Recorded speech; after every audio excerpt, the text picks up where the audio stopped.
तो हेलो दोस्तों, नमस्कार। फिर से आपका स्वागत है मेरे YouTube चैनल मैजेस्टिक मानस में। दोस्तों, आज नवरात्र का चौथा दिन है और चौथे दिन होती है माँ कूष्मांडा की पूजा। तो आपको माँ कूष्मांडा के इस चौथे दिन की हार्दिक हार्दिक शुभकामनाएं। माँ आपके जीवन में खूब सारा हर्षोल्लास लेकर आए।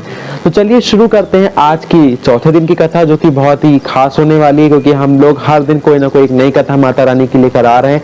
और आज की जो कथा है वो बहुत से लोगों ने सुनी होगी और बहुत से लोग वहां गए भी होंगे दर्शन करने, ये हमें गारंटी के साथ कह सकता हूँ। तो चलिए बताते हैं आखिर हम आज किस देवी की बात करने जा रहे हैं। तो आज हम दोस्तों करने जा रहे हैं माँ वैष्णो देवी की कथा।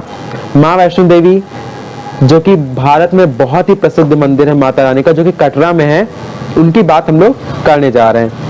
तो चलिए कहानी शुरू करते हैं। आखिर कहानी क्या है माता रानी की, चलिए हम आपको बताते हैं पूरी कहानी।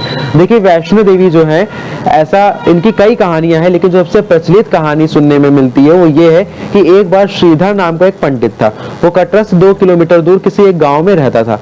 उसकी कोई संतान नहीं थी, तो संतान न होने कर वो और उसकी पत्नी बहुत निराश रहते थे। एक बार उन लोगों ने कन्या पूजन की योजना बनाई कि हम लोग आज कन्या पूजन करेंगे और नवरात्र माता की पूजा करेंगे।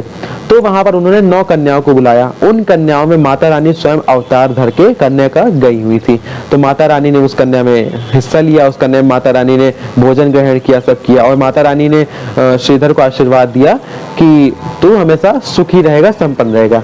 इतना कह के माता रानी चली गई।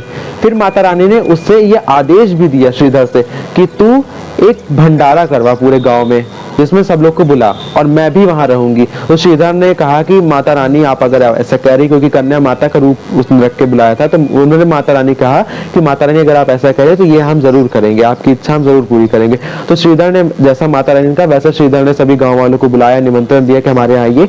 उस निमंत्रण में गोरखनाथ का शिष्य भैरवनाथ भी आया था। तो वो आए थे।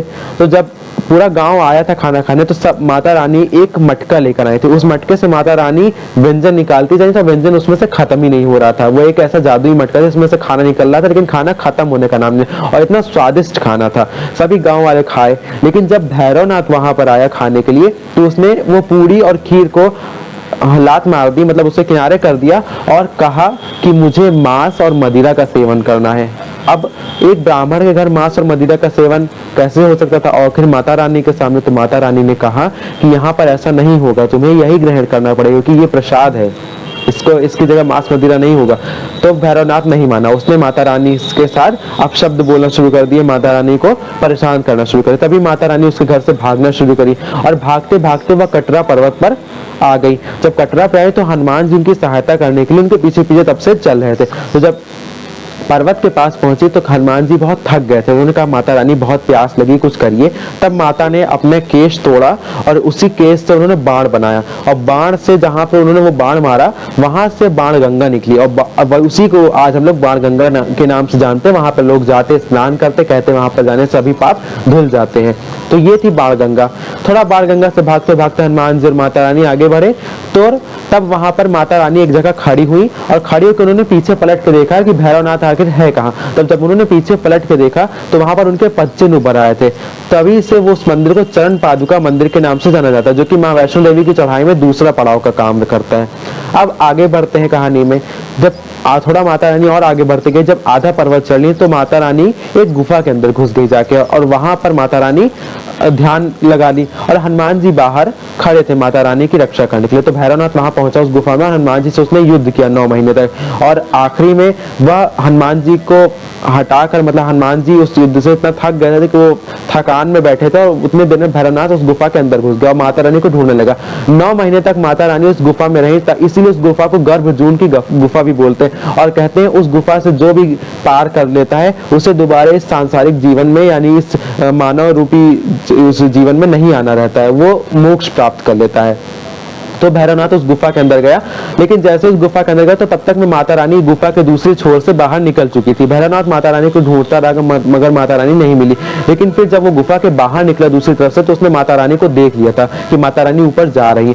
और जब माता रानी भवन पे पहुंची, जहां आज हम लोग भवन जाते हैं माता रानी के वैष्णो देवी में, जब माता रानी वहां पर पहुंची तब भैरवनाथ ने माता रानी के साथ युद्ध शुरू कर दिया। और माता रानी ने जब ये देखा कि अब भैरवनाथ का अब संहार करने का वक्त आ चुका है, तो माता रानी ने अपना रूप रूप धरा आदि शक्ति का और वो त्रिशूल से भैरवनाथ का सर काट दिया। और जिस जगह पर त्रिशूल से भैरवनाथ का सर काटा था माता रानी पे, वहां पर उसका धड़ जो था वो गिर गया था। और जहां पर वो धड़ गिरा है वहां पर पुरानी गुफा जो है वैष्णो देवी की वो वहीं पर है। और कहते हैं कि उस गुफा के जो लोग पैर रख के जाते पुरानी गुफा से अंदर, वो गुफा पे नीचे आज भैरवनाथ का वो पड़ा हुआ, क्योंकि उसे श्राप मिला था कि तेरे ऊपर से सब पैर रख के जाएंगे। तो वहां पुरानी गुफा सब दर्शन करते हैं। अब तो खैर वो पुरानी गुफा बंद हो गई होगी, बहुत ज्यादा नहीं चलती है, क्योंकि वहां पे पूरा सोने का गेट वेट सब बना हुआ है। और अब जो भैरवनाथ का सिर था वो जाके ऊपर गिरा घाटी में, तभी से उस घाटी का नाम भैरवनाथ की घाटी पड़ गया। और वहां पर वो माता रानी से प्रार्थना करने लगना कि माता रानी मैंने गलती कर दी, मुझे माफ कर। तो माता रानी तो भाई माता रानी माँ है, उन्होंने भैरवनाथ को माफ किया और कहा जो भी मेरे दर्शन करने आएगा जब तक तेरा दर्शन नहीं करेगा तब तक उसका दर्शन अधूरा माना जाएगा। तभी से लोग भैरवनाथ की चढ़ाई भी चढ़ते हैं। तो ये थी कहानी माता वैष्णो देवी और उनके भक्त भैरवनाथ की। तभी से ये वैष्णो देवी हमारा आज तक हम लोग सब जानते हैं, आप लोग जाते हैं वैष्णो देवी के दर्शन करने, और हम चाहते हैं माता रानी इसी तरह सबकी जो है झोलियां भरे। तो इसी के साथ हम आपसे लेते हैं विदा, जल्दी मिलेंगे किसी नए वीडियो में, तब तक के लिए हमें दीजिए विदा। जय माता दी।